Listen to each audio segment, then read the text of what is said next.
Georgia Peach, your gorgeous goat, your host with the most. Coming back at you one more again. Welcome to Empress Goddess, Spiritual G, that spiritual gangster that is. We're gonna get in here a little bit with some Jordan Maxwell. All right, my loves. All right, here, let me see something.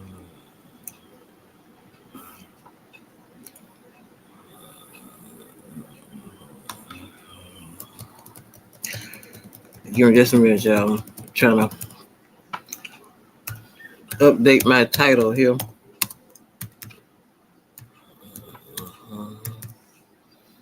Y'all know how it gets down.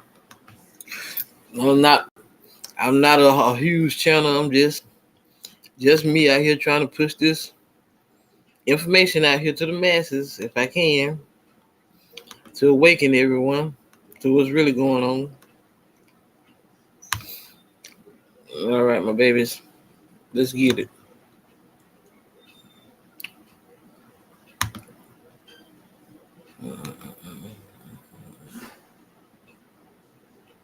Mm-hmm. Mm-hmm. Total population of America are truly criminal element. 1% or less are the murderers, are the real serious criminals. Logic alone would tell you that if you put those people in jail or you put them to death, you don't have any more serious crime. Now what? Now you have very little need for the police department. You have very little need. The people now have more time to think about things. They don't have to worry about their children. They don't have to worry about their family. They don't have to worry about crime in the streets. Consequently, they can concentrate now on who's running this government, how fair are the equitable are the laws, and so therefore it's better to keep people occupied. We've known that for a long time. That's why science, that's why politics is called political science. There is a method to controlling people. Politics is referred to as political science. It's a science. If you can keep people organized, keep people disorganized, frightened, fearful, broke, that's another thing. They want to keep you financially in a hole. Then people are subservient to you. You do not want people to become self-sufficient and have enough money that they don't have to listen to you. You need crime, and you'll see why. And I'll show you today why you need a lot of crime. You need to let criminals back out into the streets. They talk about something. If you think about the logic of behind these rules and behind these new laws we have, it's absolutely insanity. A criminal goes out, he kills somebody, what do? They take the gun away from the criminal and then let the criminal go free.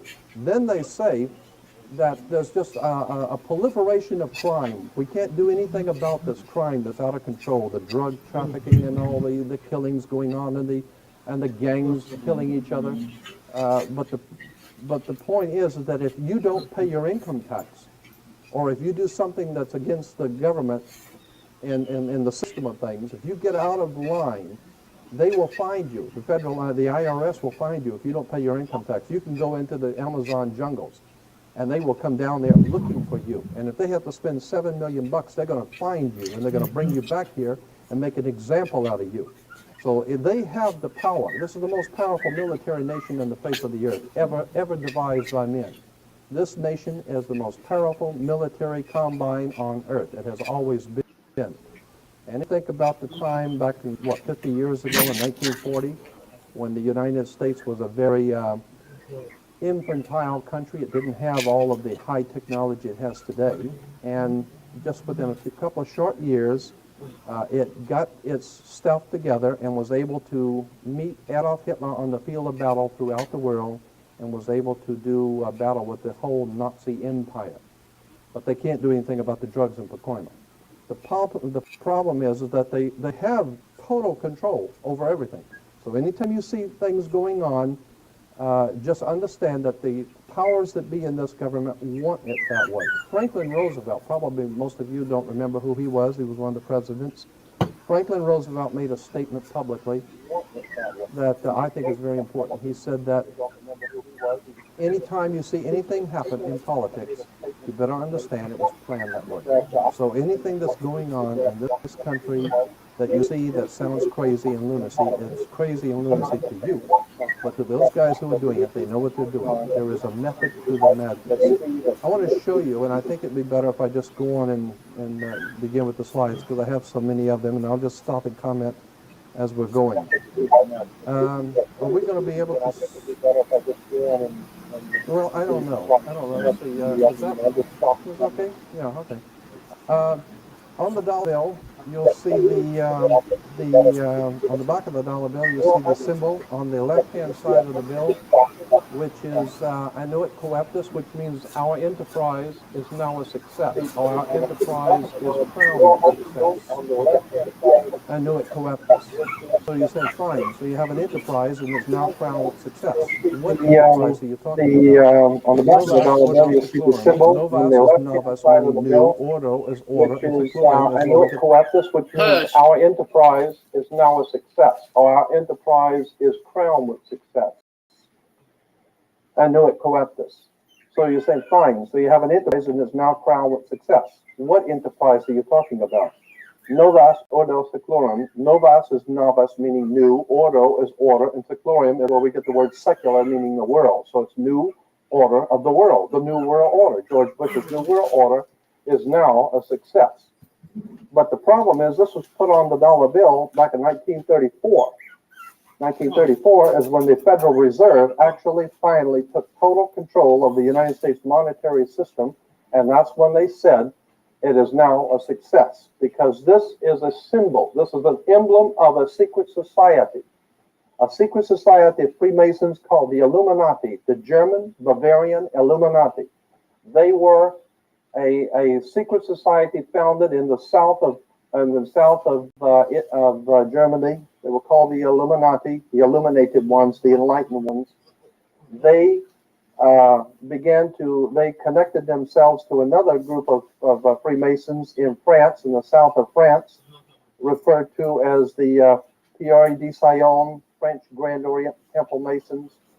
And so this symbol today, while it's on the back of a $1 bill, it is also incidentally on a document in the British Museum and in the Louvre Museum. Both have some of the original writings of that sect of Freemasons in Germany that are today on display. And on one of the documents, it has that exact symbol, Annuit Coeptus, Novus Ordo Seclorum, and that was in 1774 that the Bavarian Illuminati drew up their plans for what they were going to do in America and how they were going to do it. And that's not a new. That's not just from 1934. That goes all the way back to 1774. 1775, it's a symbol of a secret society. The triangle at the top with the light emanating from around it is Horus, the god of the ancient Egyptians. Of course, this is an Egyptian pyramid. You don't find pyramids in America, you find them in Egypt. And that pyramid is the symbol of the eye, was in the Egyptian religion Horus, which was the newborn sun. Every morning when the sun came up, his name was Horus. There was that was the solar divinity in Egypt. Horus was God's son, the light of the world, who is risen. He is our risen Savior, our risen. And so Horus was referred to as God's son, and that's why the light is emanating from around, because it's the sun. The sun is a round eyeball of God, the ancient Egyptians believed. The pupil of God was the sun, and he's watching you. And therefore, the sun was very bright. And so today we even say someone who is extremely intelligent is brilliant. They're bright. And that's why God is, of course, the most brilliant of all. Therefore, the sun is the most brilliant because it's God's eye. All right. Anyway, there are 13 layers on the pyramid. And the 1776 at the bottom is 1776. A lot of people think it's because of the country being founded in 1776. It has nothing to do with that. As I said, this is on a document published back in 1774, 75, and then in 1776, the Roman numerals appeared on it in Europe. So what it amounted to is that the 1776 was when this secret society actually formed itself into a secret society and put itself into operation. Like any other secret society or fraternal order, there's a few years in the formative stages. And then there's a time when they actually get a charter and come together and actually become an actual organization. And then they get a charter from the government and they actually are a legal organization.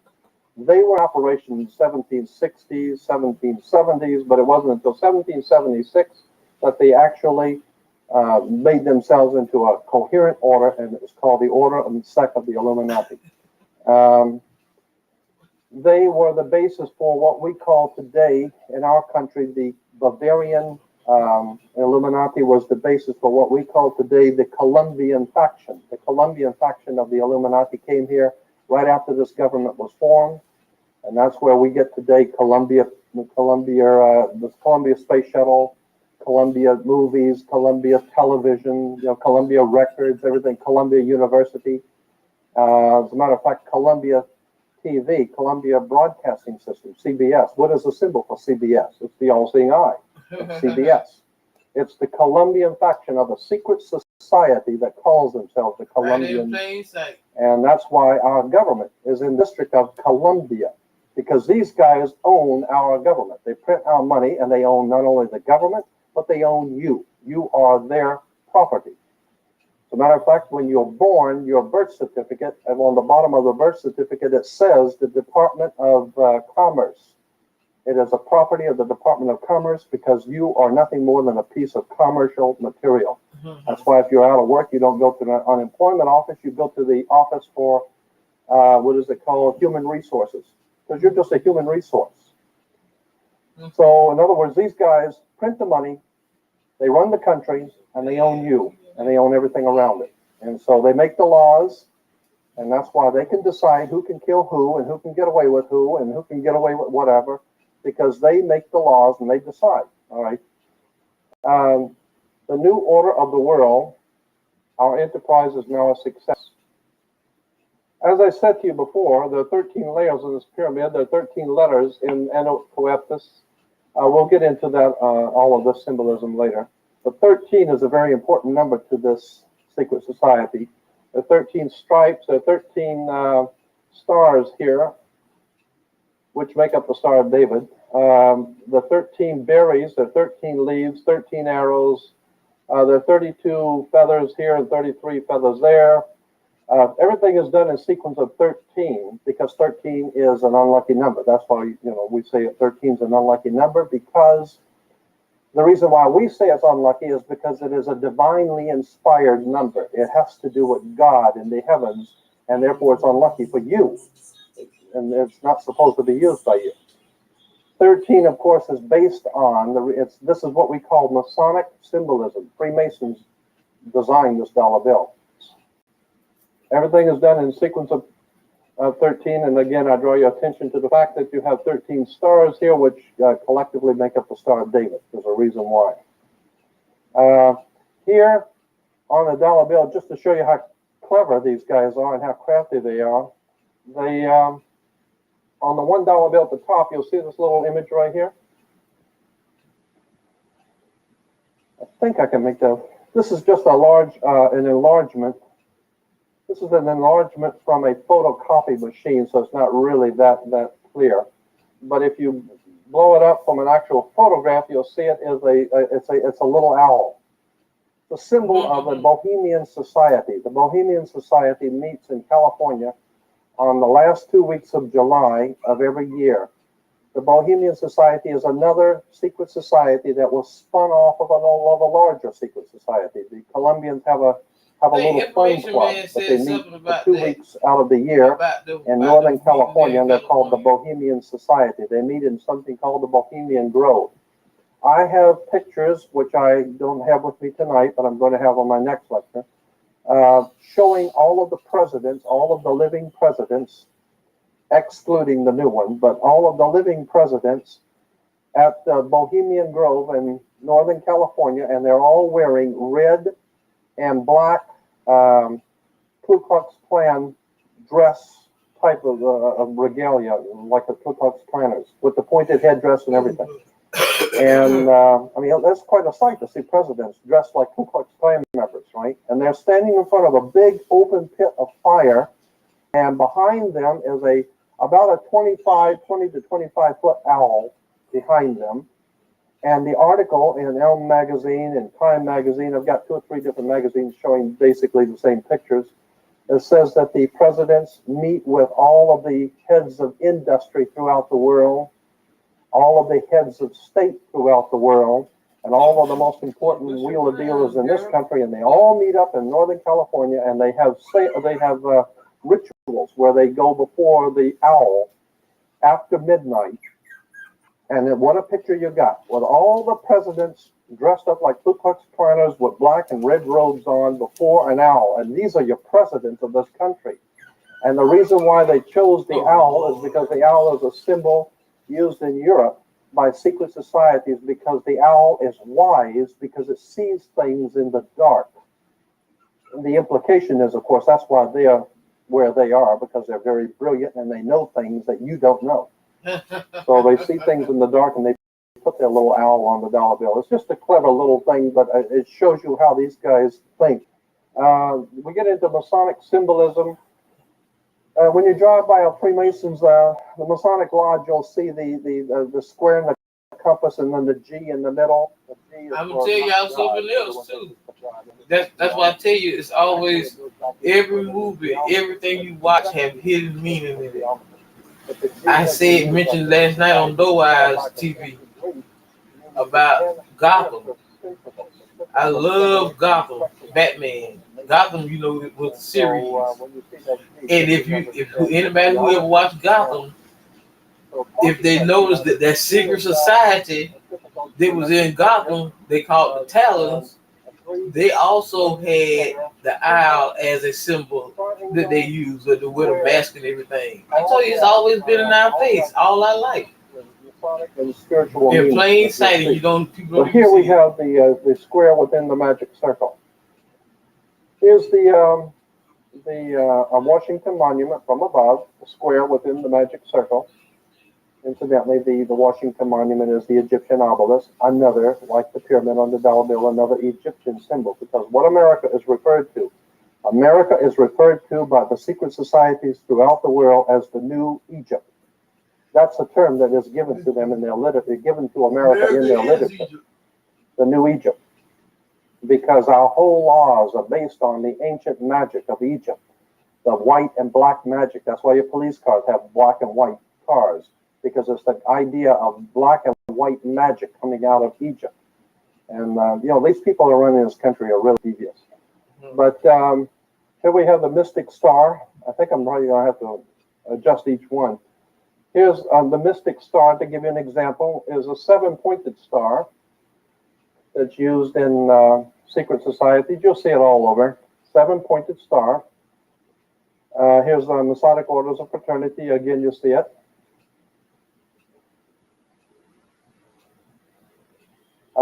Golden Dawn, Enochian magic. Incidentally, as I said, this whole thing is going to be like a shotgun effect. I'm covering a lot of stuff, but the old symbol of John Wayne in the movies, remember the old movies when the pilots were taking off on the aircraft carriers, you'd always see the military doing the thumbs up signal, when the planes were getting ready to take off, the thumbs up. Well, that thumbs up signal was developed for America by Aleister Crowley, one of the most master magicians the world's ever known. And he also developed for England, for Churchill, the victory sign, the V for victory. The V for victory is from the Jewish Masonic symbol for benediction and life. You'll see that in a few minutes too. But just to show you that symbols and emblems don't just happen. They're for a reason. They mean something. Again, we go back to the 7-pointed star. And California Highway Patrol, wait a minute, there it is. California Highway Patrol uses a 7-pointed star. It has to do with the Enochian magic. And it's a magical symbol. The 7, of course, is the same 7, but the reason why we have 7 days of the week. The synagogue has the 7 candle lampstand, the 7 rayed kingdom. Everything is done in 7. It's a very important. Here's a double cross, which was Roman Freemasonry. The double cross, which is Eastern, what do you call it? The Russian Orthodox, the Greek and the Eastern Orthodox Church uses the double cross. And it's appropriate because that's exactly what we're talking about here, a double cross. If we understand where that word came from, double cross implies that you've been deceived or been cheated or something. Double cross. It's a symbol that means something, and I'll show you how it is incorporated into politics. Double cross, like here, and of course on Exxon you have the double cross.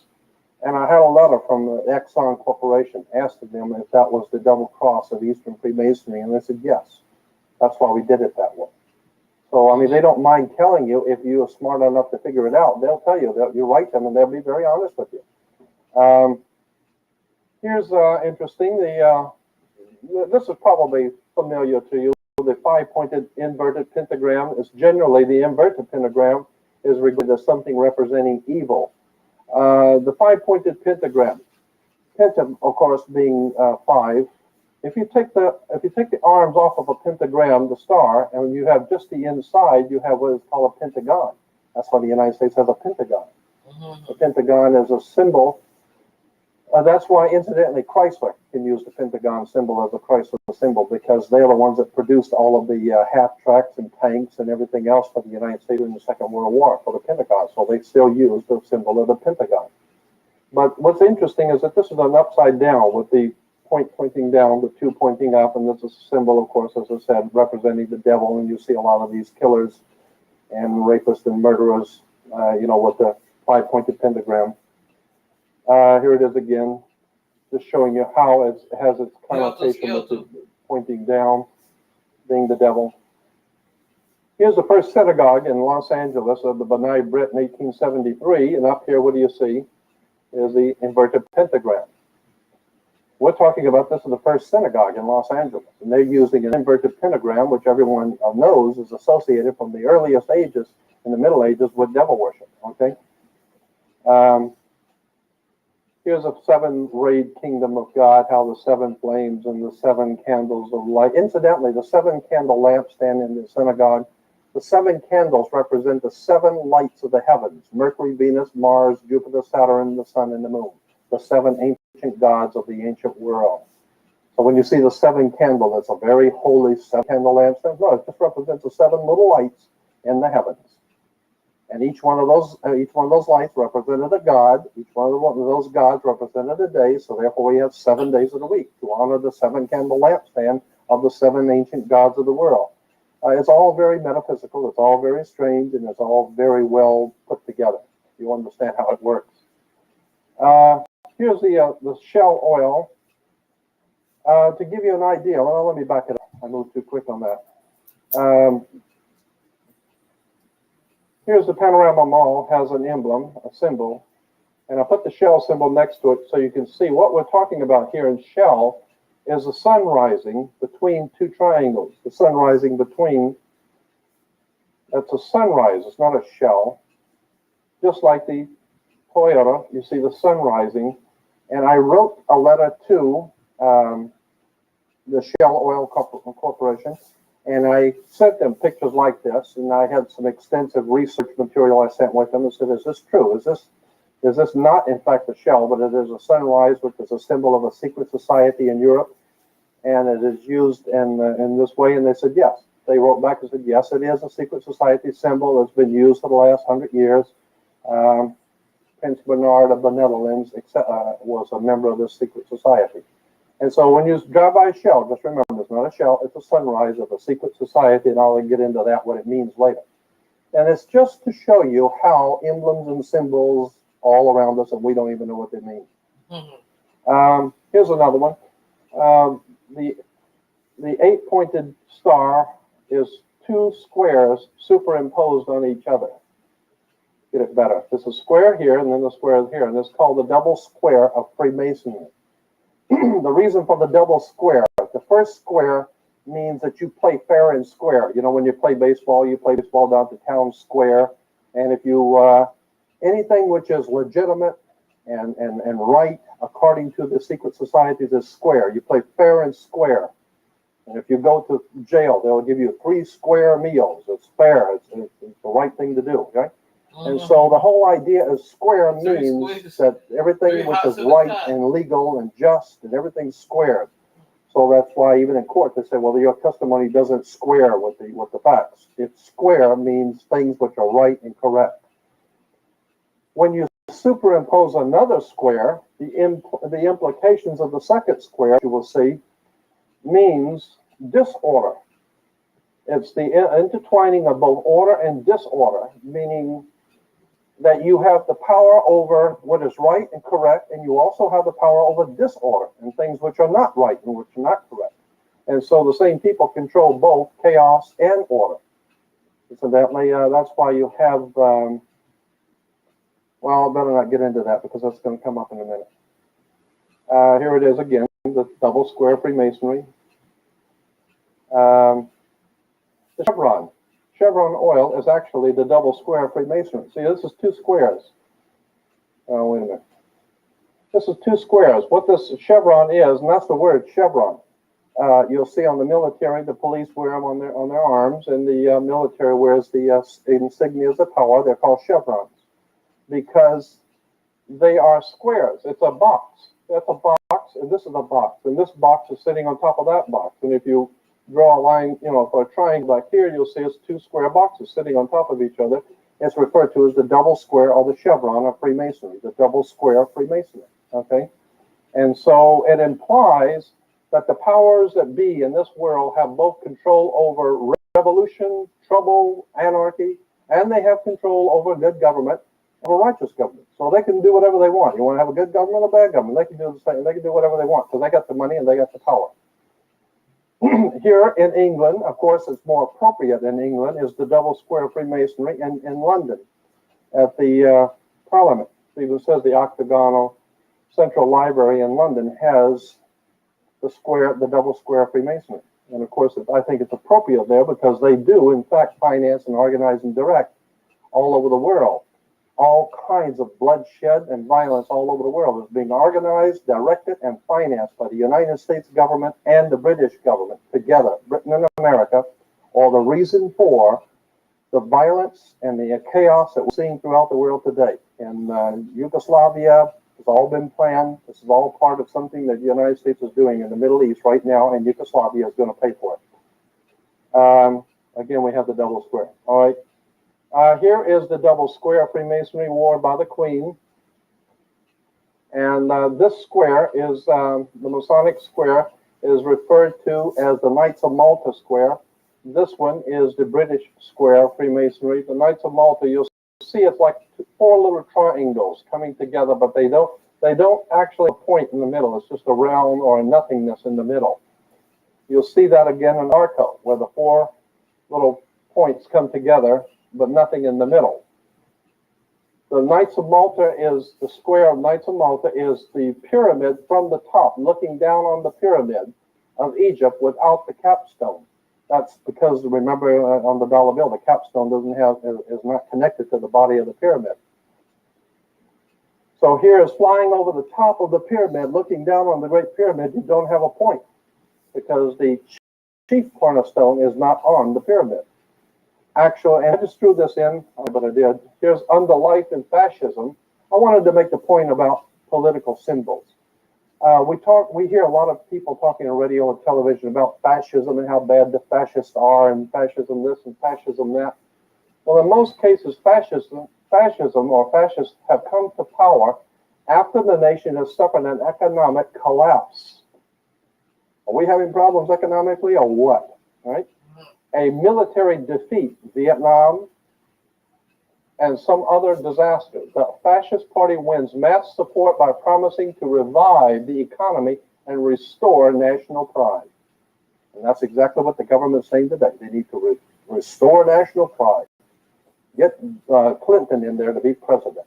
And no one seems to realize Bill Clinton, as a Rhodes Scholar, trained in England and London, England, and Oxford University, bought and paid for by the Rockefeller Foundation, financed and organized his education. He is nothing more than a yes man for the power elites in this country. They want another candidate because he looks good.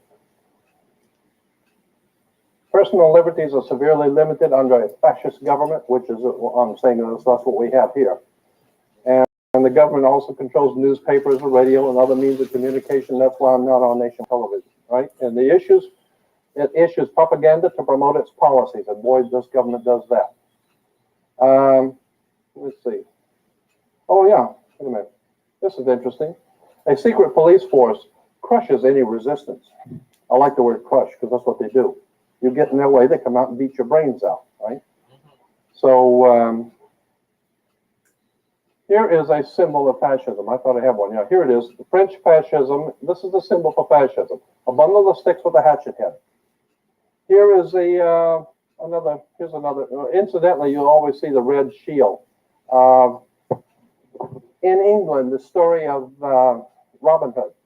Robin Hood comes from Robin Hood. Always in the movie Robin Hood, which Errol Flynn played in. At the very beginning, Errol Flynn is standing behind a red shield. He's standing here. It says Robin Hood.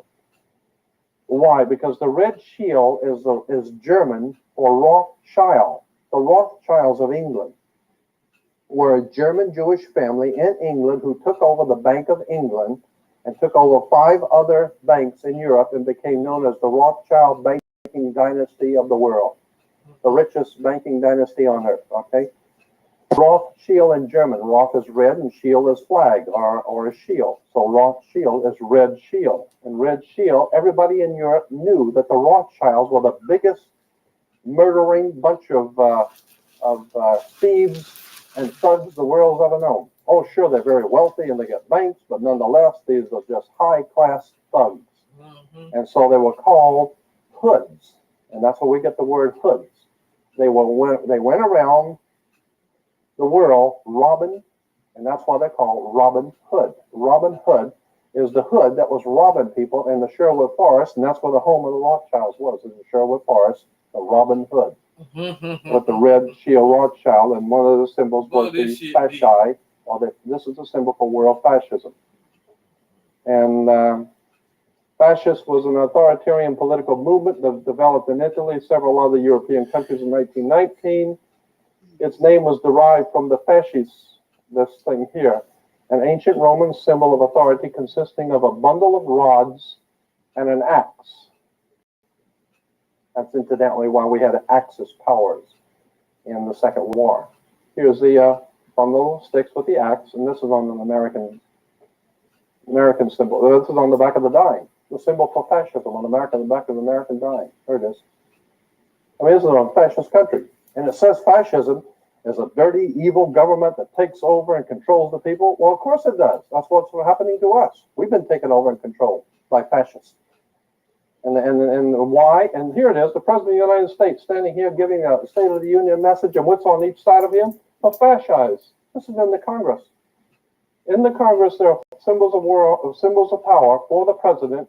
There's 2 large fascists, and very few people have ever even noticed them. They're looking at this guy, and they don't even see these symbols of world fascist power. Okay? In case you're so blind you can't see, I blew one up and make sure you can see it. That is a fascist. A bundle of sticks with a hatchet head that was used in Rome. Let me explain why it's a bundle of sticks. The idea was in the Roman Empire that Rome could not police the world. What Rome needed to do was to collectivize a police force. That's why George Bush keeps talking about it's not just us in the Middle East, not just us in the Middle East. It's a conglomerate. It's a group of us. We merely represent a contingent of a group of nations there, not just America. That's the concept of fascism. It's not one stick, it's many sticks joined together with a hatchet head. So one person, one government can't do it, Bush says. What we need is a united nations where we can all unite our sticks together, and now we got power.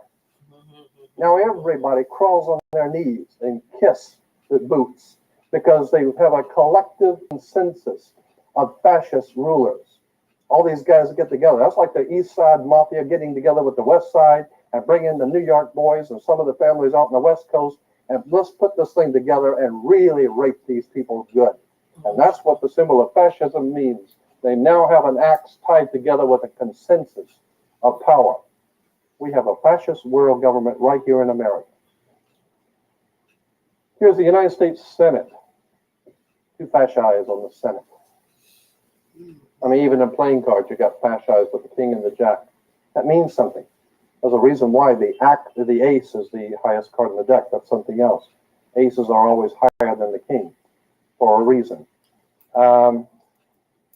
Here's another symbol, a geometric symbol used in Freemasonry by these secret societies. A triangle, a pyramid, within the circle again. And incidentally, the pyramid or the triangle is important because it goes back to the old pyramid of Cheops, which incidentally, I don't know if you know this, but the big pyramid called the Pyramid of Cheops in Egypt has no peak. It has no point.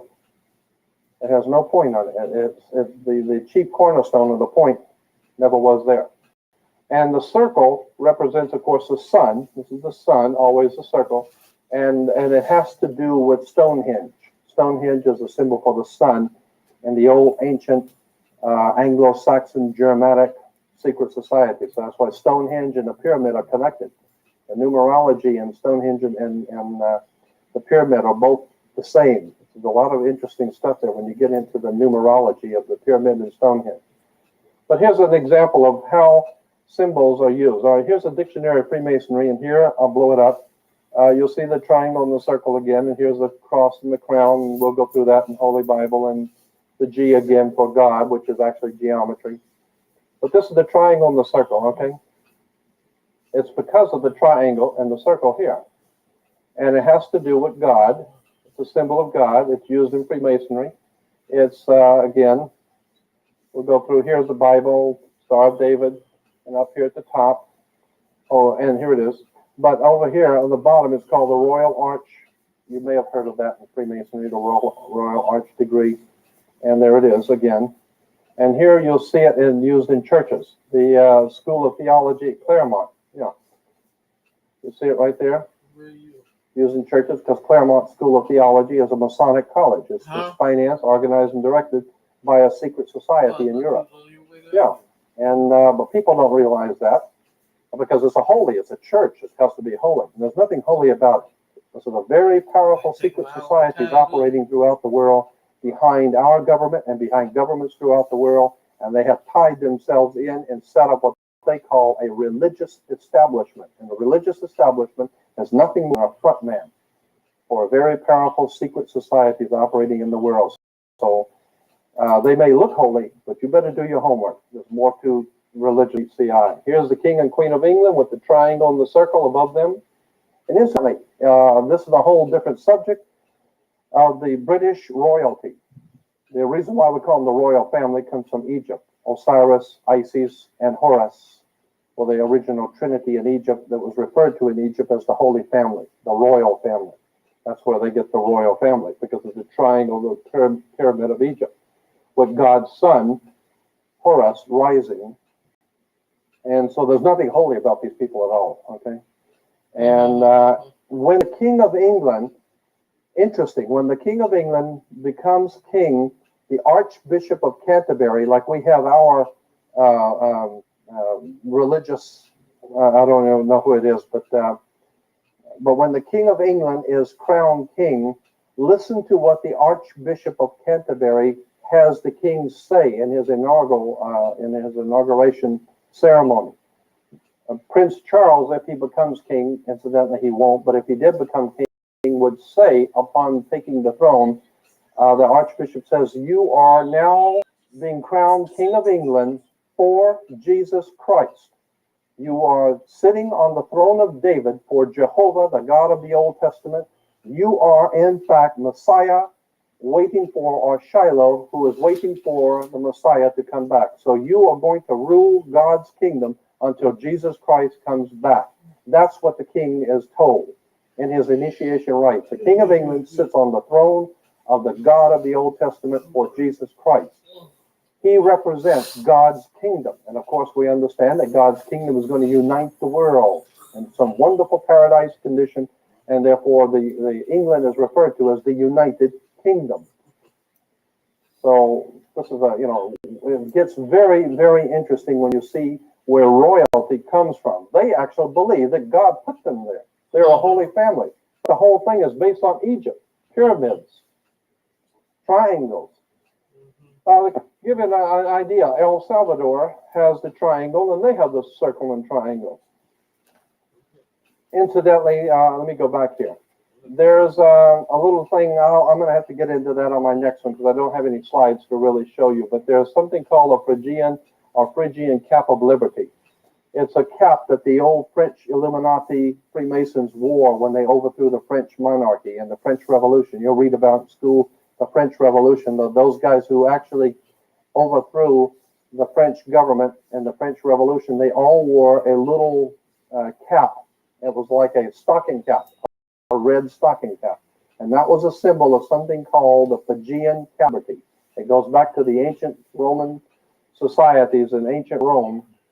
And I'm not going to get into it because it's a very interesting subject on this Phrygian cap of liberty, and you'll see it many times and what it means. But the point I'm making here is that the triangle is within the circle, even in Nicaragua. And wait a minute, I'm missing something here. Nicaragua and El Salvador, right? And those are the two countries we had a lot of trouble with in war down in Central America because of this symbol here. That's what is causing the war, is the symbol in the middle. It's called a Phrygian or Phrygian cap of liberty. Just shows you how the triangle and the circle is used. Here's another symbol of Freemasonry. On the Bible, you'll see the cross and the crown. The cross and the crown, of course, is the cross of Jesus within the crown of salvation or whatever. But if you go back to Freemasonry again, you'll see the cross and the crown. The cross and the crown is actually on a chart of Freemasonry, the Scottish and York Rite. We have two rites of Freemasonry in America. The two most important ones are the Scottish and York Rite. The York Rite comes from England, York, England. And when the York Rite came from England, and again I'm saying that this is like a shotgun effect. I'm just making you aware of some interesting little connections. We can get into all of this later. But the York Rite comes out of York, England, and the Duke of York. Prince Andrew is the Duke of York. The Duke of York, the York Rite Freemasons come to America. When America was founded, the first thing they did when the Columbians came over, the York Rite Freemasons came over. And they set up what they call New York. And New York is the Empire State. Well, we have an Empire State Building. New York is the Empire State because it's the new state of the empire, of the New World. It's the New World's Empire State. And the Empire Strikes Back. We get into George Lucas, Steven Spielberg with their Empire Strikes Back and all of that kind of stuff. Because there's symbolism in these Indiana Jones and all that Star Wars stuff. Yep. But anyway, here's a Scottish Rite. They have 33 degrees. That's the reason why you have degrees of Freemasonry. See, the first, second, and third degree. That at the third degree, that's why, incidentally, when you're in court or the cops pick you up, they give you the third degree. Right? Reason because the police department is a Masonic order. They wear the Masonic symbols of power on their arm. Incidentally, that's why they call the armed forces, because they use their arm to beat your brains off. And here's the 3 layers of Freemason, first, second, and third degree. They're giving you the third degree. Then once you become a third degree Mason, you can either go into the Scottish Rite or you can go into the York Rite. The Scottish Rite is referred to as the Egyptian Rite. Everything that they teach and believe is based on Egypt. Or you go into the York Rite and everything they teach and believe is based on the old York order, which is supposedly called Christian. Right? So at the here again, you have the Royal Arch Masons. Royal Arch is very important with the triangle and the circle, and there's the Knights Templar emblem again with the cross and the crown. The Order of the Red Cross is one of them, and here's the Order of Malta. When you're giving money to the Red Cross, just remember where it's going to a Masonic order. And that's why, incidentally, Red Cross can go behind enemy lines during wartime and negotiate for prisoners. Why can they go behind enemy lines and you can't? Because they're part of the war. They are part of the establishment. They operate on both sides. So we got Royal Arch Masons with the triangle representing the pyramid within the sun. We got the Red Cross, the Order of Malta, and that's why Bush went to the island of Malta. They have this summit, and the summit is the top of a mountain, and the pyramid is the old mountain of God. And here's the York Rite with the Order of Knights Templar again. Now here is, I'm just showing you this so that, here is the, again, it says the pilgrimage to Virginia of the Knights Templars. with the cross and the crown, and the Star of David with the handshake. That's the Knights Templar Masonic Order, and here it is on the Watchtower Society of Jehovah's Witnesses. So a lot of people, poor Jehovah's Witnesses, they have no idea in the world that the man that founded their order, Charles Taze Russell, was in fact a York Rite Freemason. He was financed out of London, England by Lord Philippi de Rothschild. His money came from England to found an order called British Israel Freemasonry. He is nothing more than a Freemasonic conspirator to help the masters in England take over our banking system and our government and have everybody prepared to crawl on their knees and wait for God's kingdom, and Jehovah's going to come and save you. Don't shut up. Cross and the Crown Lutheran Church. It's many places. Kingdom Identity Ministries, they got the Cross and the Crown. It's found in different churches throughout. Here it is again. All, you know, these are like what am I trying to say? A catalog for religious symbols. And here's a grinning Cheshire cat with his you know, and he's got the cross and the crown. So when you go to churches and you see this cross and the crown, just know there ain't nothing holy about it. Don't represent nothing holy. It represents a very powerful secret society. Same people who are printing your money are directing the churches. Freemasonic orders. Here's Christian Science, cross and the crown. Mary Baker Eddy's husband was a Freemason in Germany. He was connected to the cross and the crown of the York Rite. You find it everywhere. And I'm just making a point, and the point of making many things that we see in churches we think are religious. We haven't got the faintest idea where these churches came from and what they mean. Here it is on church rings, commitment to Christ, and what they have, Masonic symbols on the...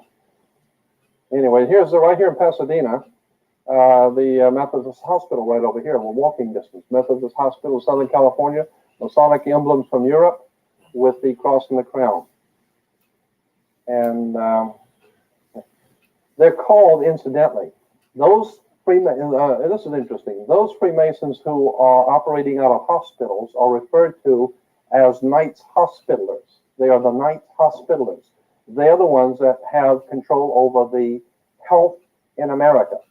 The American Medical Association, the American Health Associations, all hospitals come under the Knights Templars, or what they call the Knights Hospitallers.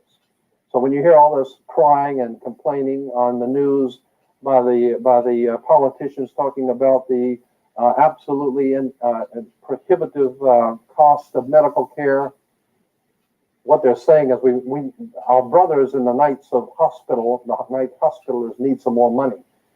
So they're jacking up everything. We're being had. We're being had by some very powerful secret societies that control our very life. Everything we see, everything we hear, our food is dominated by them. They're putting chemicals in our food. They're killing our people. They're beating people up in the street. They don't really care. These are fascists. They don't care a thing about you or anybody else. They have only one thing in mind, and that is the direct control over the human race. It's called the New World Order. Here's a community Bible church over in Van Nuys, off of Van Nuys Boulevard. Incidentally, you'll see pyramids all over it and triangles. And here's the front. And inside, you can't see it too well. I got to do a better picture of that. But anyway, it's the cross and the crown. Santa Anita Apostolic Church, cross and the crown.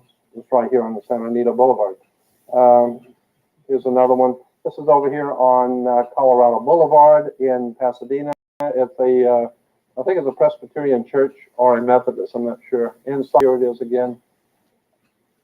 And so when people see all of this, it looks very holy. What you don't understand is that this comes from the Middle Ages. These are symbols out of the Middle Ages of secret societies of Freemasons. There's a Freemasonic emblems, the colors. There's a reason for the blue. There are a reason for colors. There's a reason for the symbols. It hasn't got a thing to do with the Lord. It hasn't got anything to do with anything holy. These symbols come out of the Middle Ages, out of Germany and France and Spain and England.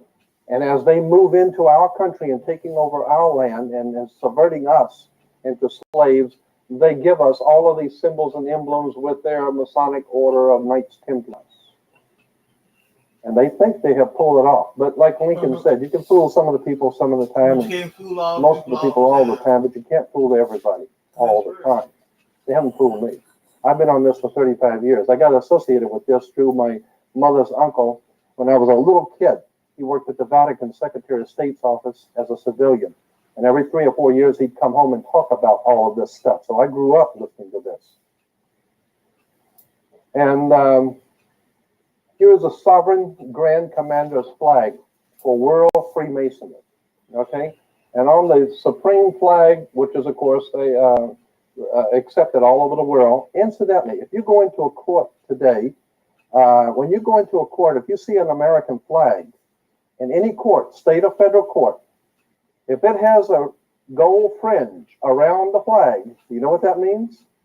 There's a very good reason why certain flags have a gold fringe. In other courts, the flag does not have a gold fringe.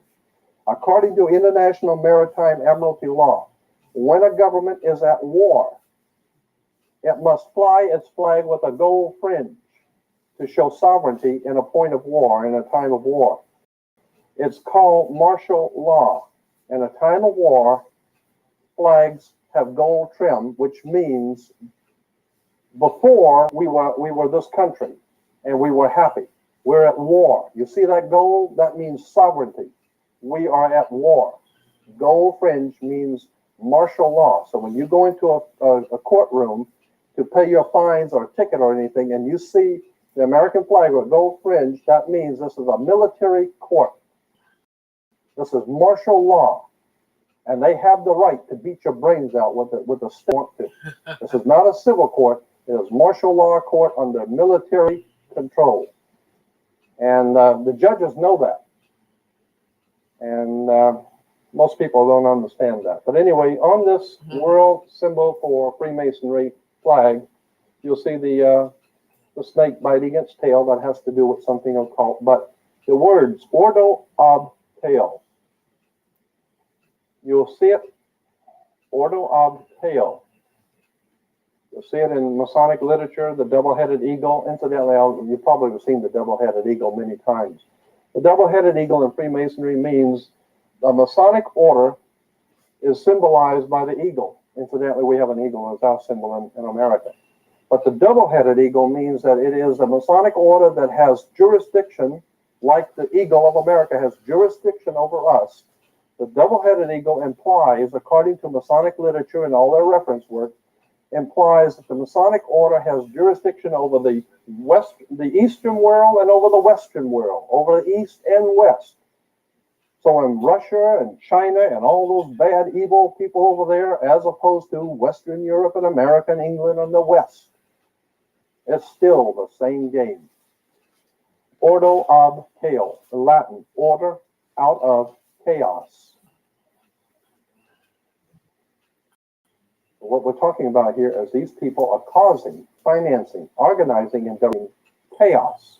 And for what purpose? To bring about a new order. To keep you frightened, keep you scared, keep you broke, and keep you on your toes. And while they're keeping this chaos going, they are instituting a new order, and you didn't even know it. In other words, it was bad enough as it was. Now it's really going to get bad. So, order of chaos again. You see it everywhere. Incidentally, you'll always, when you see Masonic orders, you drive by and you see the, in front of Masonic lodges, you'll always see the double-headed eagle perched on a sword, always on a sword. Because they said real power comes from the sword. And that's the way you create chaos, is with the sword, with violence. And out of that violence, ordo ob chaos, order out of chaos. That's why they had television shows, comedy shows, few years ago on television. One was Get Smart. While they tell you, anytime somebody's telling you get smart means that you're implying you're an idiot. Get smart, wake up. Get smart. What were the two sides in Get Smart? One was chaos, and the other was control. Right? Get smart, wake up. This is what's going on here. It's a scam. So when you see that everything, all this rioting and all this killing and the gangs killing, that's all being planned. This government is planning gang warfare. They want the gangs to kill each other. That's part of the strategy. It's incredible. Hey, King, man. How you doing, love? Order of chaos. Anyway, order from chaos to control. Here's a California legislature, 1953, Senate investigating committee. How you doing, King, me love? I hope you're doing well. I'm over here trying to give you all this truth, exposing the lie. Because let me tell you, this thing is deep. The rabbit hole runs very deep. The Alice in Wonderland, I tell you, everything has hidden meaning in it. Every movie, every cartoon, every picture show, everything that we have ever seen all our life. They've been putting it in our face all our life, and people too blind to even see the truth. It is significant in this connection that as early as 1783, when unsettled conditions and dissatisfaction in some quarters had arisen in the American colonies, subversive anonymous sermons were circulated among the colonial army to incite dissatisfaction and rebellion. George Washington immediately called the army together, and in addressing them, he used this significant language. We're talking about 1783. George Washington said this, quote, "My God, what can this writer have in view by recommending such measures? Can he be a friend to the army? Can he be a friend to this country? Rather, is he not an insidious foe, some emissary perhaps from New York?" So George Washington already realized conspirators who are planning our demise, and they're operating out of New York. Then the Senate goes on to say, it is plain that Washington believed the then center of this secret conspiracy, so far as this country was concerned, to be located in New York, and felt it to be his duty to make such a direct statement. So what we're talking about here is as far back as 1783, we've known what was going on. Well, I better go on to the next quote because it'll make sense. The recognition of May 1st, 1776 as the founding date, which is on the bottom of the pyramid on the dollar bill, 1776, has nothing to do with founding this country in 1776. It has to do with the founding of the Illuminati in 1776. The recognition of May 1st, May Day. That's why in military, when a plane's going down, there's trouble. They call it, it's a Mayday call. It's Mayday. Mayday means trouble. That's right, because these people are trouble. They cause chaos, violence, revolutions throughout the world, bloodshed in Afghanistan, in Yugoslavia. Anytime these people decide they want you, that's trouble. It's May Day, and that's the symbol for them was May 1st. That's when their conspiracy was formed in 1776. Now, the recognition of May 1st, 1776 as the founding date of this world revolution conspiracy is not difficult to understand when it is realized that May Day is frequently celebrated, even in recent times, by rioting and bloodshed on a worldwide scale. That's why the Soviet Union always had their May Day parades, because the Soviet Union was always going out and killing people and murdering people, and they would celebrate on May 1st, because what they were saying on May Day was that they're celebrating the world conspiracy. They're celebrating the world Masonic conspiracy that is financing the Soviet Union.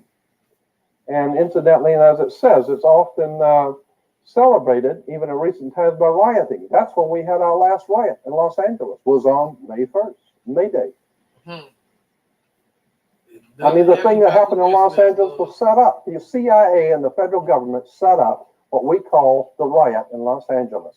They set up those four guys to, the whole thing was a setup. Dick Gregory even got into this for a 3-hour talk on KPFK, where this whole thing of Rodney King beating was a setup. It was all planned. It was purposely planned. It was purposely designed because they knew the people would be angry and would riot. It was a setup. The whole thing. Well, my. We call in this country in wartime, generals talk about the theater of war, the Pacific theater, the Atlantic theater, the European theater. The theater implies it's an act. It's a plan. It's just a theater. It's entertainment. You know, that's all it is. It's a theater of war. In other words, when you see all this violence and raping and killing going on in Czechoslovakia or Romania or wherever the hell it's going on, or in Yugoslavia, it's all been planned. Yep. Now, what do you think the Pentagon is all about? They're sitting there planning how they're going to take over different countries, what they need from certain countries, They're breaking the monetary systems of the world. It was all being well planned. There ain't nothing, like Roosevelt said, there ain't nothing happening by chance in politics. That's right. Anyway, in issuing this manifesto, the communist conspirators evidently believed the time had arrived when, with the aid of ignorant victims, a worldwide takeover could be accomplished, and there were not enough ignorant victims then, and the expected coup failed. The conspirators thereupon the plan for the future of supplementing the long-established secret conspiracy in existence since May 1st, 1776, with an unremittent public campaign for victims among the ignorant of all nations, and in an attempt to hide from view the underlying hypocritical conspiracies existing since May 1st, 1776, it was decided that in such public campaign, the manifesto of 1848 should be heralded as the founding date for communism, and Karl Marx falsely proclaimed as its author. What this is saying is that we are taught in school that communism is directly caused by Karl Marx and Friedrich Engels writing the Communist Manifesto. Which is wrong. In 1848, Communist Manifesto was written by Karl Marx. No such a thing. History tells you that it was written, the Communist Manifesto was written in 1776 in Europe by an order of Freemasonry called the Illuminati. And it was in 1848 that they decided, well, we better tell everybody that somebody else did it. So we'll say Karl Marx came up with it in 1848. No way. What we call communism is nothing more than a plan linking elements in England and America to divide the world between two divisions, to divide the world between the East and the West, so that you can have war. You got to have war, chaos, before you can bring control. Exactly. That's why the United States financed Adolf Hitler. The United States financed the Soviet Union. Soviet Union is called the Soviet Union, not because it's a union of states, it's because it was a unionized under International Labor Organization, the ILO, which was originally called the IWW, the International Workers of the World, which because they wanted to unionize all labor. Painters Union, the Carpenters Union, the Soviet Union, it's unionizing labor. And once you can unionize labor, get control over monetary and labor systems, now you can have them war with the control over it. These people are very, very smart. Yes, They've got this stuff together. And here's George Washington's, the writings of George Washington from the U.S. government printing office, from original manuscripts. Here George Washington says, I have heard much of the nefarious and dangerous plan and doctrines of the Illuminati. It was not my intention to doubt that the doctrines of the Illuminati and the principles of Jacobinism had not spread in the United States, on the Masons and the Illuminati, in the United States. On the contrary, no one is more truly satisfied of this fact than I am. So he's saying, you don't have to tell me about the Illuminati and what they're doing in New York. I already know. Exactly. Here is interesting, though. On the Masons and the Illuminati, writing said, individual Freemasons of them, in other words, he's saying in this letter to the man who wrote it, I don't believe all Freemasons in the whole world are evil. I don't think all Freemasons in the whole world are bad. No, they're not. But I know what you're talking about when you say that there is a secret conspiracy operating out of New York and in America and throughout the world. Nobody is more truly convinced of that than I am. Of course, there's a lot of ignorant people in Freemasonry that don't know any of this. Exactly. But that individuals of them may have done it. I'm going to paraphrase this because it's an old English. Washington is saying, the idea I meant to convey was that I did not believe that the lodges of Freemasons in this country had, as societies, endeavored to propagate the diabolical tenets of the first, the Illuminati, or the principles, the pernicious principles of the latter, the Jacobins, if they are susceptible to separation. But that there are individuals in the Freemasonic order who may have done this, or that the founder or instruments employed to found the democratic societies of the United States, later to become known as the Democratic Party. The founder or the instruments employed to found the Democratic Party in the United States may have had these objects in mind and actually had the separation of the people from their government in view is too evident to be questioned. What he's saying is that the Democratic Party was founded by a secret society of Freemasons that have one thing and that they wanted to do, and that is divide the people from their government. Yep. Because before, under a Republican form of government, the people had total control because they were sovereigns. Under a democratic system, when you elect a Democrat, they were already had the idea of separating the people from their government. You just elect some airhead here and send him to Washington. But what you don't know is that this person is not even allowed to run for office unless he is one of them. He's not even allowed to run for Senate or for the state or for any position without being a part of this thing. So if you want to run for office, you just go out and try and see how well you can run for office without being a part of the Illuminati or the Freemasonic order of things. If you don't belong to the right club, Jack, you ain't going nowhere. Period. Here's a congressional report from the congressional hearings on steps toward British Union. Again, Union. Steps toward British Union, a world state, and international strife. I'll run that back by you again. British Union, I'm sorry, a world state. What are you talking about, world state? You're talking about a one world order, a world state, and international war. And on page 13, this is a very interesting document, 28 pages long. But on page 13, it says, let me call your... I'm sorry, y'all. I'm gonna bring it back up here in a minute. Give me them. I had my baby on the bed with me. See my baby, one of my babies here, and I got up to turn the light on, and he called himself trying to. I forgot. I didn't think he was gonna try to follow me. I just left him sitting up on the bed. He gonna try to follow me and fell off the darn bed.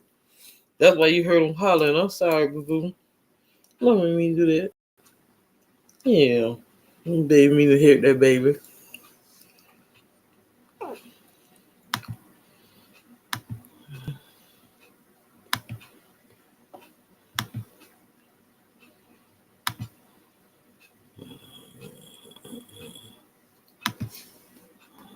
Attention to the fact that on the reverse of the Great Seal of the U.S., which appears on dollar bills, you will find the exact symbol of the British Israel World Federation movement. The symbol is also carried on literature of other organizations promoting a world government and a world religion. At the bottom of the circle surrounding the pyramid, you'll find the words Novus Ordo Seclorum. This is the new order that was advocated by Clinton Roosevelt several hundred years ago. So this is a symbol of a thing called the British Israel World Federation. It is a connection between England and America and the Masonic orders of both and how they put this thing together. That's why, I guess, again, we say that England is God's kingdom, the United Kingdom. And as a matter of fact, there's a very big difference. A lot of people don't know this. There's a very big difference between being an English and British. British comes from a Hebrew word, Brit. In Hebrew means a contract or a covenant. And ish in Hebrew means man. Therefore, British means the covenant man of the covenant. What covenant? It's the new covenant, God's covenant for a kingdom through Christianity, through God's kingdom, the United Kingdom, the British. And the British with America are involved in something called British Israel Freemasonry, and all these dopes in Washington, D.C., and these conspirators in Washington, D.C., the District of Columbia, are nothing more than frontmen for a very powerful secret society is preparing us to accept something that's called God's kingdom. Remember, Armageddon's coming, the end of the last days, the end of the world, Jehovah's Witnesses, the Mormon Church, the end of the world. You better do your homework. There's something going on here. That's why we have a 51st state, incidentally. A legal term in this country for a state is called the state of, like the state of Alabama, the state of New York, the state of Florida. State of is a legal term according to International Maritime Admiralty law. That's why we have a state of Israel. Israel's not a country, it's not a nation, it's called the state of Israel because it was set up as part of our federal system.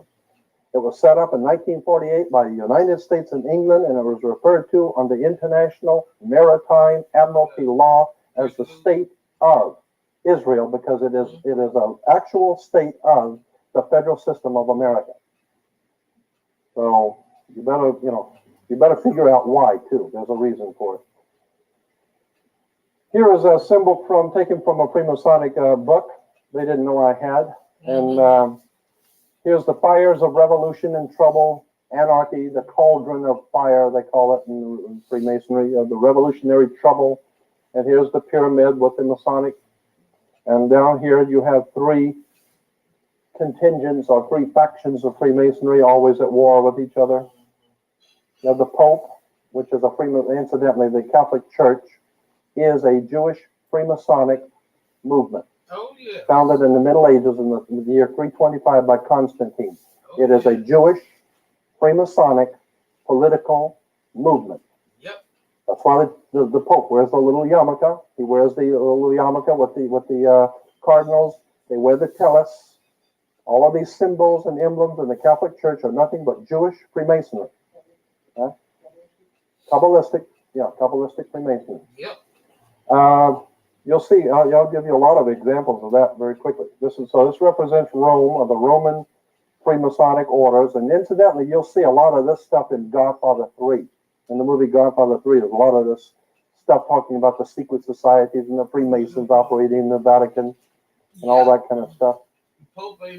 And incidentally, the guy who directed those shows and put them on the Godfather series, Francis Ford Coppola. I was doing some research at the police department down at Parker Center, and in their files, they have a whole file on Francis Ford Coppola. Francis Ford Coppola's father was Carmine Coppola, who was a don in the mafia in the city of Corleone, Italy. Huh? Corleone? That was his father. His father was a don in the mafia in Corleone, Italy. So that's how you can make such a great movie and know so much about it. Hell, his father is the don in Corleone. Yeah.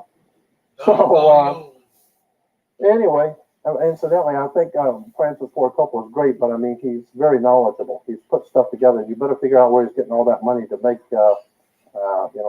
Apocalypse Now and all the, hundreds and hundreds and hundreds of millions of dollars. Where's he getting the money from? I mean, where do these people get the money from? Yep. They're getting it from secret societies and fraternal orders that are the powers behind our government. Okay? So here we got the Vatican, we got the Knights of Malta, and the King of England. They're all in there working up the fires of trouble all over the world.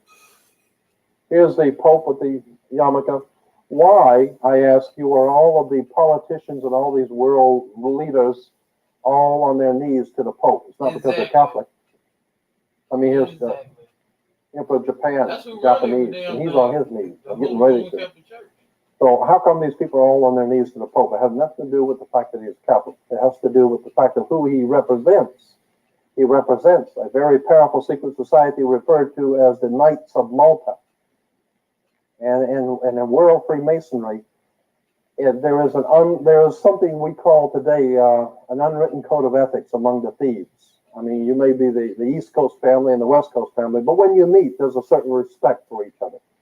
So the Eastern nations, they respect that he represents a very powerful secret society of the West. And so it's only honorable to show respect. It doesn't mean we can't have a war. It doesn't mean we can't kill each other.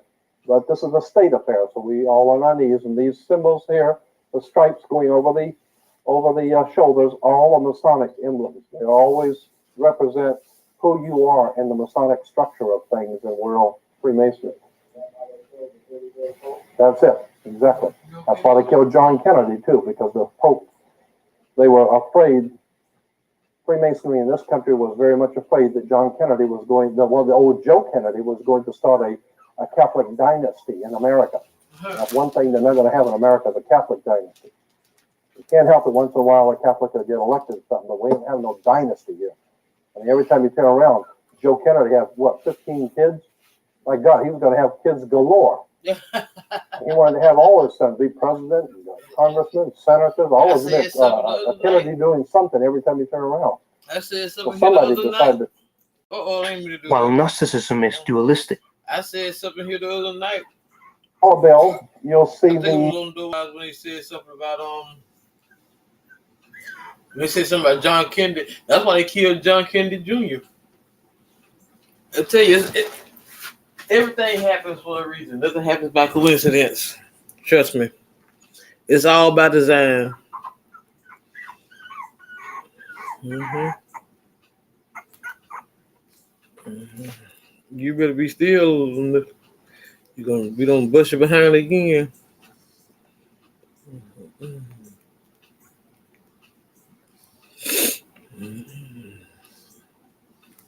They look like some of the people who run this country. They're just like it, too. And they look about, yeah, don't they? Don't they look like governors and senators and whatever? And so here's an emblem right here. This is the Knights of Malta. They all wear the Knights of Malta symbol, Masonic Order of Malta, Roman Freemasonry. But then down here is this is the Military Order of Malta. Incidentally, when you see the round circle with the swastika was the old Aryan Hindu symbol for the sun, like the Egyptians had Horus, but the ancient Aryans of India had the swastika for the sun. Incidentally, the swastika for the sun for the Aryans and the Buddhists, the broken legs went the opposite way. Hitler inverted them and went the opposite way. The Aryans had it going clockwise, which meant something spiritually in the esoteric. Hitler broke the legs and let it go backwards, which meant it's going back to the east instead of going to the west. So he was reestablishing the old Aryan Empire on the ancient Eastern occultism. All of this has to do with secret societies and subversive movements. But anyway, this Knights of Malta religious emblem here on this one is interesting because when you enlarge it, I think I need to, that's pretty good. You'll see that it is the same one as the other one we showed on the before, Knights of Malta, but you'll see it's two circles. There's an outside circle and an inside circle, all right? Here it is again. Outside circle and inside circle, okay? Knights of Malta, religious Knights of Malta cross. And there it is again. But where is this at? It's in Pasadena. First Congregational Church in Pasadena, right?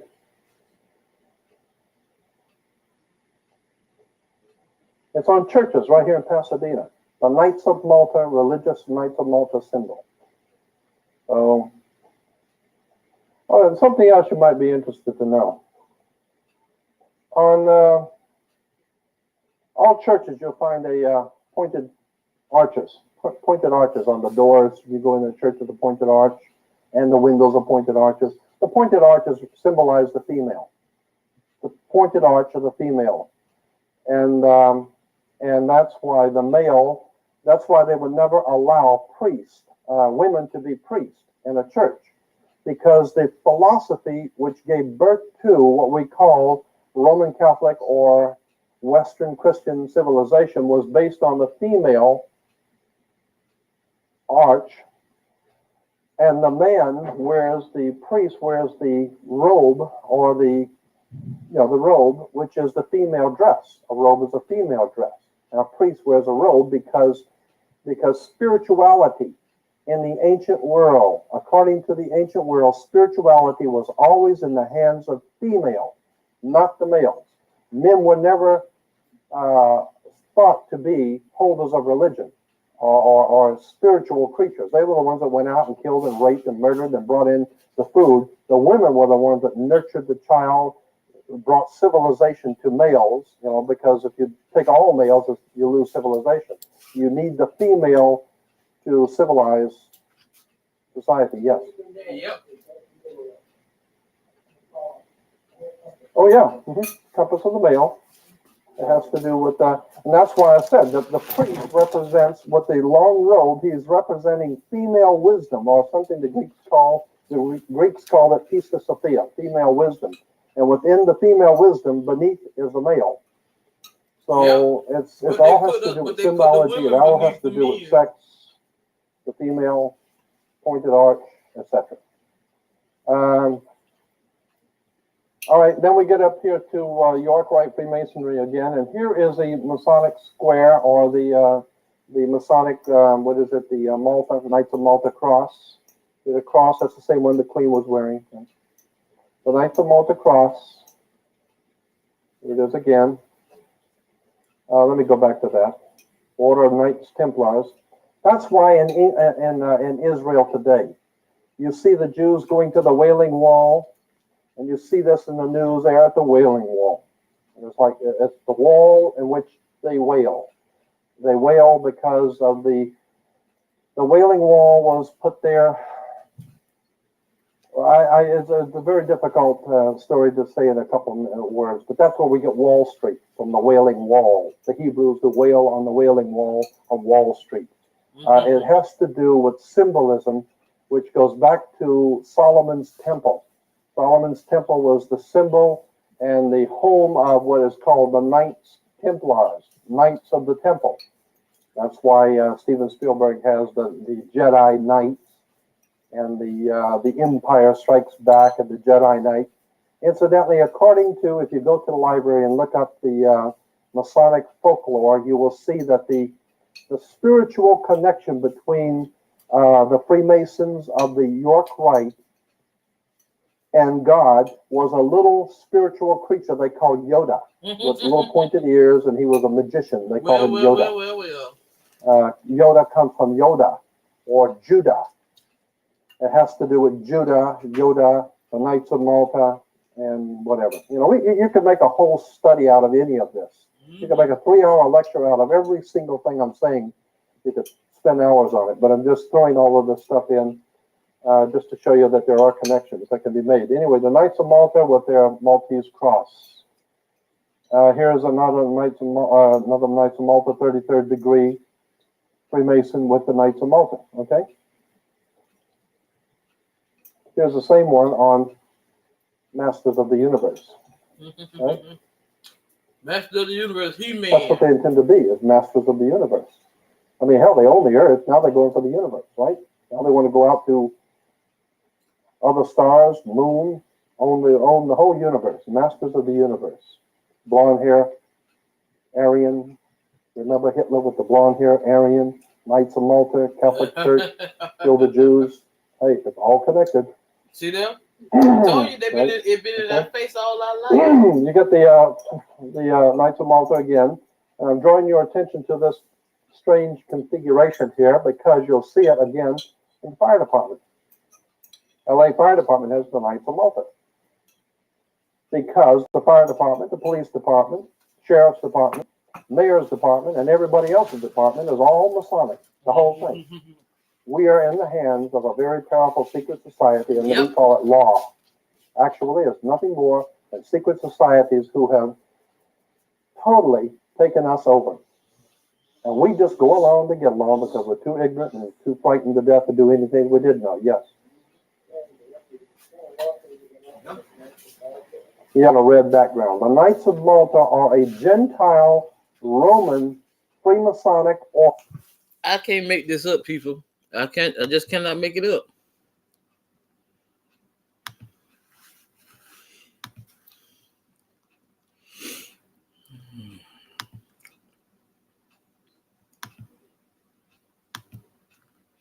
I can't make it up, my loves. I've been telling y'all this.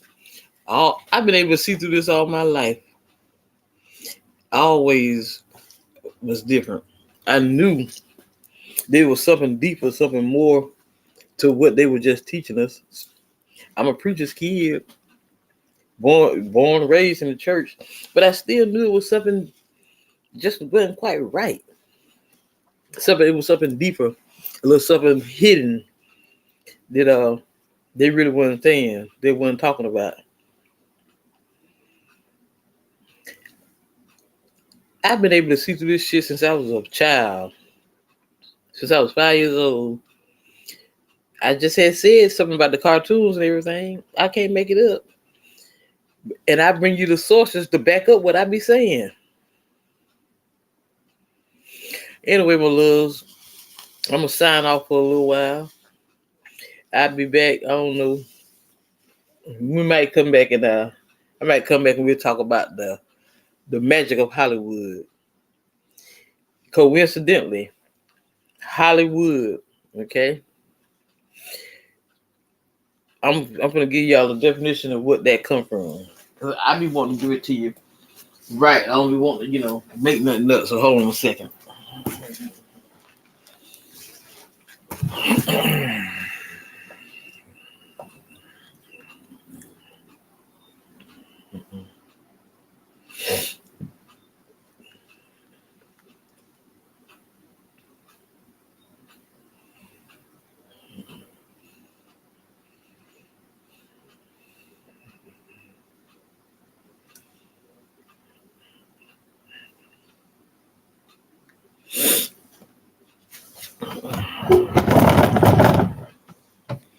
Okay, Holly, the magician. Holly is an ancient and lasting symbol of hope for Christmas, right?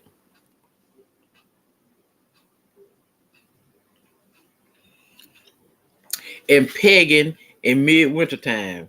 There's something deeply magical, cheerful about the glistening green holly leaves, so perfect for showing off the bright red berries, both shining and, curvaceous,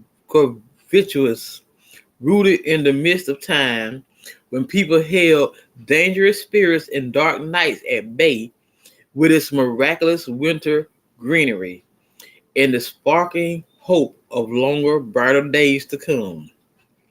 Unlike much of our magical history, Holly still holds sway over our imaginations today.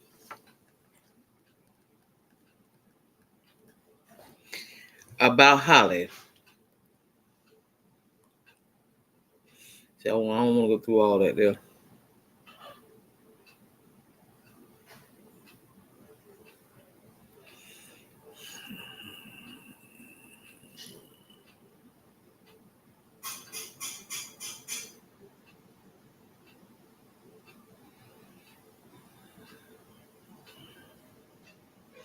The Druids believe Holly's evergreen nature.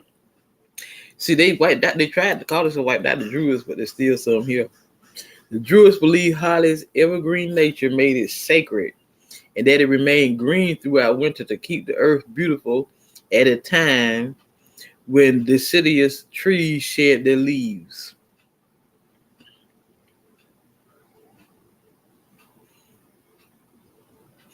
The word Druid actually comes from the Celtic word for oak, Drew.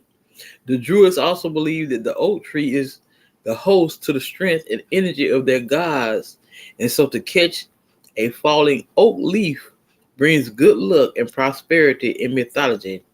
The Irish oak symbolizes truth, courage, and wisdom.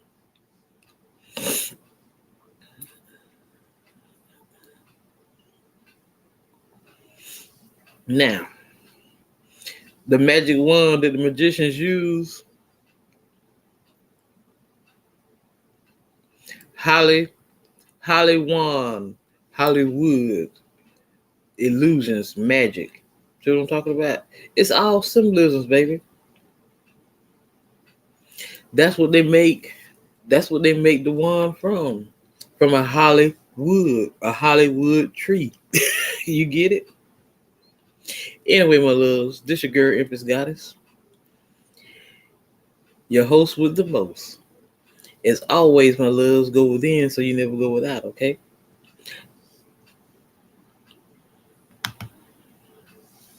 Oh, Wise, what's going on? I was getting ready to sign off. Thank you, my love. I was just getting ready to sign off here. I was talking about, I was showing that Jordan Maxwell slide where he was talking about all those different secret symbolisms and everything. This embedded within the system. And I'll probably be back a little later on where in stream where he had he did a lecture about Hollywood, about the illusions and everything. And I was talking about how the magicians made their wand from what they called a holly tree, which was what the Druids. It's deep. I have to go into it a little later on, but it's real deep. See, people don't realize how deep. See that Alice in Wonderland? It's all symbolism. I tell you, they've been putting it in our face since we were children. We still hadn't seen it. People hadn't seen it, but I've been able to see through it since I was a child. Everything have hidden meaning. Everything has symbolisms. They don't just snatch this stuff out of the air. They're getting it from somewhere because it's sacred knowledge that only how can I sometimes I can't get my words right to describe things. It's sacred knowledge that's hidden that only the people that's chosen, as they say, can be able to see through what's really going on. Like you say, you got to be able to see with that third eye. Not just some people still got the veil over their face. They refuse to really see what's going on when it's right there in their face. But I'll be back a little later on. Thank you, Doe Eyes. As I was saying, I'm leaning toward us doing something together here next weekend, probably Saturday, if that'll be okay. But I'll shoot your email, all right, my love?